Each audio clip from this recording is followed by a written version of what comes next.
on your string, you're going to have two different size loops, and it's this way for the most part across the board on any traditional bow. You have a smaller loop and a bigger loop. The larger loop is always going to be the first one you go to. It is going to slide over your top limb, kind of like that. The smaller of the two loops, it's going to go on the bottom limb, and it's actually going to hook onto the limb tip. It's going to sit exactly where it should be when you're shooting it. What I like to do is get my slack out. Once you have the bow to this point, with the big loop over the top limb and the small loop hooked onto the bottom limb, you're ready to string your bow. You will get a bow stringer identical to this one with your Stabi-Lock bow. The stringer is very similar to the string itself. There's two different size cups.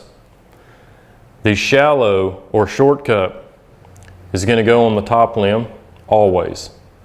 The deeper cup is going to go on the bottom limb always. So the first thing I'm going to do is take the deeper cup and I'm going to attach it on this bottom limb.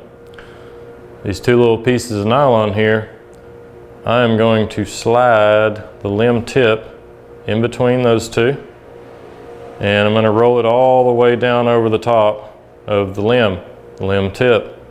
You can see the string groove is covered up.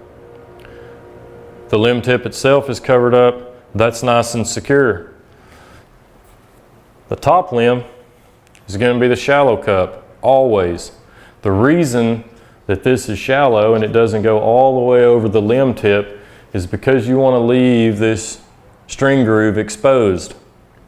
That way you can slide the string over the limb and it's going to end up where it should be. Now, essentially what we're going to do is we're going to apply some pressure to this stringer on both ends of the limb. The limbs are going to flex, and it's going to allow us to slide this string down to the end of the limb and hook it on the limb tip where it should be. That way you can go shoot your bow. So I'm going to use this stringer with 1 foot. If you're a slightly shorter guy or you're more comfortable using 2 feet, you can absolutely do it that way. That's actually the recommended method. But I'm a little bit taller guy, so it's kind of hard for me to do it with 2 feet. So I'm going to put my 1 foot in the middle of the bow stringer, the stringer itself, and I'm going to get everything nice and even. I don't want my foot to be over here. I don't want it to be over here. I want it to be right in the middle of my bow. That way everything stays lined up the way it should. So once I've got some good tension, a little bit of tension built up, I'm going to go ahead and pull straight back on this thing. And what that's going to do is flex the limbs. And it's going to flex the limbs enough to where I can slide this top string all the way down to the end of the limb. And it's going to pop on this string groove here. Now, before I ever let go of this bow, I'm feeling the bottom side of this limb.